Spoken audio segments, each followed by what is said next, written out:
नमस्कार दोस्तों, स्वागत है आपका आज के मुख्य समाचार में, जिसमें सबसे पहली और बड़ी खबर में आपको बताएंगे कि इंडियन मेडिकल एसोसिएशन ने जताई कोरोना की तीसरी लहर की आशंका, कहा सरकार तुरंत उठाए ये कदम। जी हां दोस्तों, क्या कदम बताए हैं इंडियन मेडिकल एसोसिएशन ने सरकार को, आपको बताएंगे। इसी के साथ दूसरी बड़ी खबर में जिक्र होगा पाकिस्तान का, और फिर से पाकिस्तानी ड्रोन के जरिए हुई है घुसपैठ की कोशिश। बीएसएफ की टुकड़ी ने फायरिंग की तो उल्टे पांव वापस भागा पाकिस्तानी ड्रोन। तीसरी बड़ी खबर में आपको बताएंगे कि चीन से तनाव के बीच जापान का 9 दिनी सेनाभ्यास शुरू, सैनिकों ने दर्जनों टैंकों के साथ दागे गोले।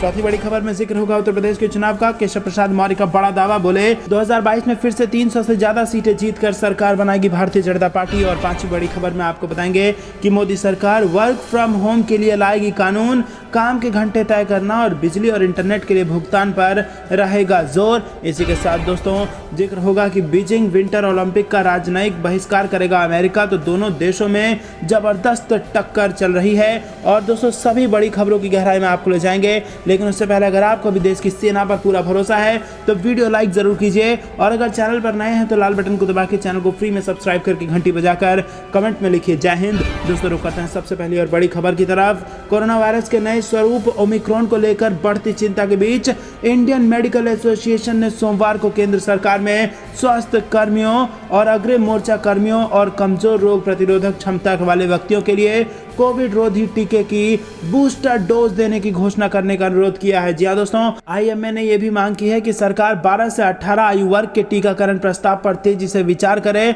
और देश में ओमिक्रॉन के 23 मामले सामने आ चुके हैं। जी हां दोस्तों, आपको बता दें कि 12 से 18 साल के जो लोग हैं उनको भी टीका लगने पर अब विचार चल रहा है। इंडियन मेडिकल एसोसिएशन की ओर से कहा गया है कि भारत के प्रमुख राज्यों में वायरस के नए स्वरूप के मामले सामने आ चुके हैं, जो कि दोहरे अंक में हैं और इनकी संख्या में वृद्धि होने की आशंका है। आईएमए ने दावा किया है कि उपलब्ध वैज्ञानिक साक्ष्यों और इसकी उत्पत्ति वाले देशों से जुड़े अनुभव से पता चलता है कि ओमिक्रॉन अधिक तेजी से फैलता है और अधिक से अधिक लोगों को चपेट में ले सकता है। आईएमए ने कहा कि ऐसे समय में जब भारत सामान्य स्थिति की ओर बढ़ रहा है, ये बड़ा झटका साबित हो सकता है। अगर हम पर्याप्त उपाय नहीं करते हैं तो हमें महामारी की भयंकर तीसरी लहर का सामना करना पड़ सकता है। आईएमए ने इसे देखते हुए सरकार से स्वास्थ्य कर्मियों, अग्रिम मोर्चा कर्मियों और कमजोर रोग प्रतिरोधक क्षमता वाले व्यक्तियों के लिए कोविड रोधी टीके की बूस्टर डोज देने की घोषणा करने का अनुरोध किया है। बता दें कि बूस्टर डोज को लेकर सोमवार को राष्ट्रीय तकनीकी सलाहकार समूह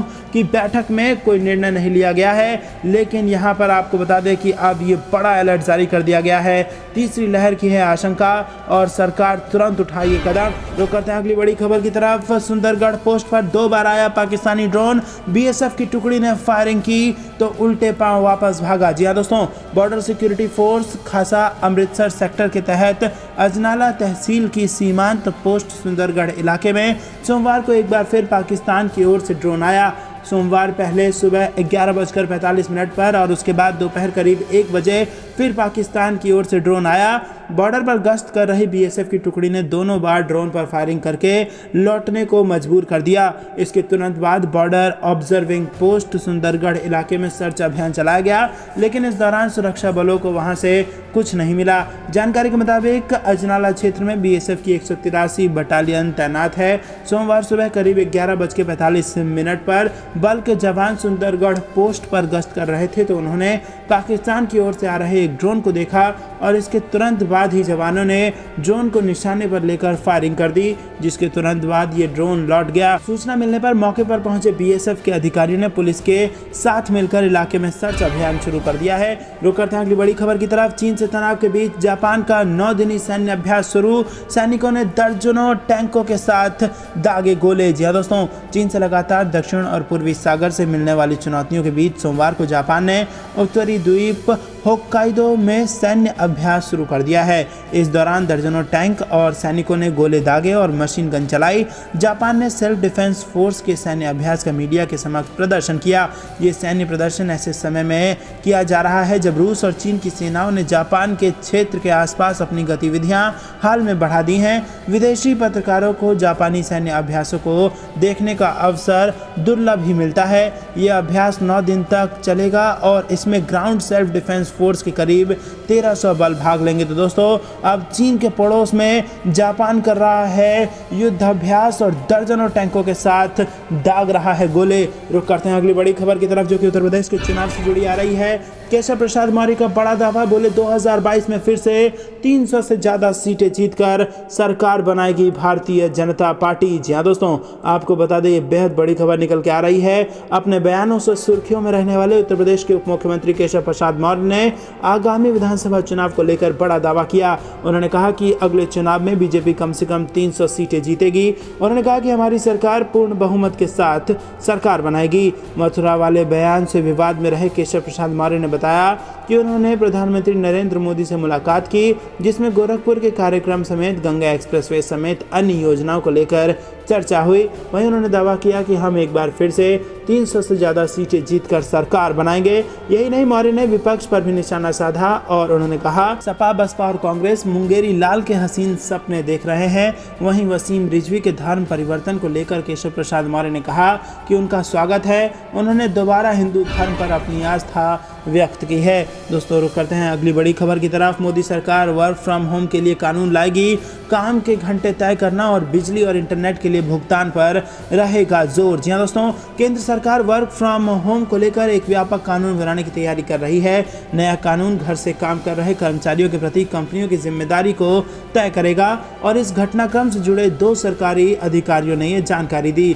गौरतलब है कि कोरोना महामारी के बाद कंपनियों ने अपने कर्मचारियों को कोविड-19 संक्रमण से बचने के लिए अधिकतर कंपनियों ने वर्क फ्रॉम होम या फिर हाइब्रिड मॉडल अपनाया और बीते साल यानी 2020 में इसे एक अस्थायी उपाय के रूप में देखा गया, लेकिन अब ये काम करने का नया मॉडल बन गया है। ऐसे में सरकार इस नए कामकाजी मॉडल को लेकर एक कानूनी ढांचा बनाना चाहती है और एक सरकारी अधिकारी ने बताया कि जिन विकल्पों पर विचार किया जा रहा है उनमें कर्मचारियों के लिए काम के घंटे तय करना और घर में काम करने के दौरान अतिरिक्त खर्च होने वाले बिजली और इंटरनेट के लिए कर्मचारियों को भुगतान करना शामिल होगा।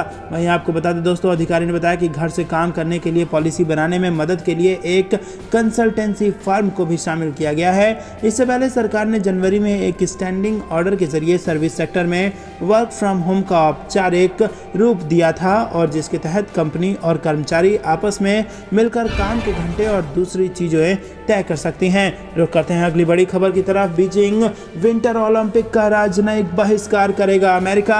दोनों देशों में जबरदस्त टक्कर। जी हाँ दोस्तों, अमेरिका और चीन के बीच जारी राजनीतिक कोल्ड वॉर का असर अब खेल के मैदान पर भी दिखने लगा है। साल 2022 में चीन के बीजिंग में होने वाले विंटर ओलंपिक को लेकर अमेरिका ने बड़ा ऐलान कर दिया है। अमेरिका का कहना है कि वो विंटर ओलंपिक का राजनयिक बहिष्कार करेगा, जिसके बाद एक बार फिर दोनों देशों में ठन गई है। व्हाइट हाउस की ओर से जारी बयान में कहा गया है कि अमेरिका की ओर से खिलाड़ी ओलंपिक में हिस्सा लेंगे। सरकार की ओर से उन्हें पूरा सपोर्ट भी मिलेगा, लेकिन हम राजनयिक तौर पर इसमें हिस्सा नहीं लेंगे। अमेरिका ने यह फैसला इसीलिए लिया है क्योंकि चीन में हाल ही में कई ऐसे मामले सामने आए हैं जो मानवाधिकार उल्लंघन से जुड़ा हुआ है। अमेरिका लगातार इसका विरोध करता आया है और अमेरिका का कहना है कि हमारी कोशिश है कि सभी देश मानवाधिकार नियमों का पालन करें। ऐसे में हम इससे जुड़ी चीज़ों में आगे बढ़कर कदम उठाते रहेंगे।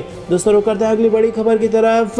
7 दिसंबर 2021 के मुख्य समाचार के तहत लाल टोपी वाले यूपी के लिए रेड अलर्ट। पीएम मोदी का बड़ा बयान। जी हाँ दोस्तों, लाल टोपी वाले यूपी के लिए रेड अलर्ट। इन्हें आतंकियों पर मेहरबानी दिखाने के लिए सत्ता चाहिए। आपको बता दें कि प्रधानमंत्री नरेंद्र मोदी गोरखपुर के दौरे पर है और वहां पर 9600 करोड़ रुपए से अधिक की परियोजनाओं की सौगात उन्होंने दी है।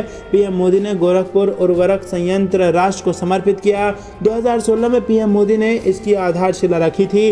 साथ ही पीएम मोदी ने गोरखपुर एम्स का भी उद्घाटन किया। इस दौरान पीएम मोदी ने सपा पर जमकर निशाना साधा और कहा कि लाल टोपी पहनने वालों को सरकार बनानी है। इन्हें आतंकियों पर मेहरबानी दिखाने और आतंकियों को छुड़ाने के लिए सरकार बनानी है। पीएम मोदी ने कहा कि ये लोग यूपी के लिए रेड अलर्ट हैं। जी हाँ दोस्तों, चुनाव बेहद निकट और ऐसे में प्रधानमंत्री मोदी गोरखपुर में चुनावी मोड में, जहां एक तरफ उन्होंने 9600 करोड़ रुपए की सौगात दी तो वहीं दूसरी तरफ विपक्षी दल समाजवादी पार्टी को आड़े हाथ लिया और लाल टोपी पर कमेंट करते हुए कहा कि ये लाल टोपी उत्तर प्रदेश के लिए रेड अलर्ट है और आतंकवाद से भी जोड़ने की कोशिश की। पीएम मोदी ने कहा कि अटल बिहारी वाजपेयी जी ने 6 एम्स पारित किए।